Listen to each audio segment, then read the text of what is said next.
ایک واقعہ آتا ہے کہ حضور کو کئی وقت کا فاقہ تھا.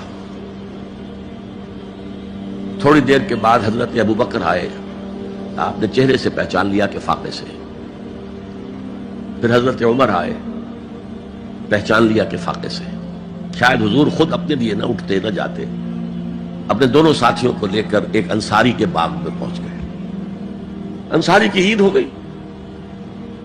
فوراً لا کر اس نے کچھ کھجوریں کچھ انگوروں کے گوشے رکھے. اس کے بعد وہ دوڑا چھری دے کر کسی جانور کو ذبح کرنے کے لیے. یہ ساری تفصیلیں میں کیا بتا رہا ہوں. مال یہ نہیں تھا کہ مدینے میں سبھی فاقے سے تھے, موجود تھے جن کے پاس مال تھا, لیکن جبرن آپ نے کسی سے کچھ نہیں لیا. جب وہ چھری لے کر چلا, فرمایا دیکھنا کسی دودھ والے جانور کو نہ ذبح کرنا. بہرحال کچھ دیر کے بعد وہ گوشت پکا کر لایا, روٹیاں رکھی. اس کے بعد حضور نے ایک روٹی پر چند بوٹیاں رکھ کر کہا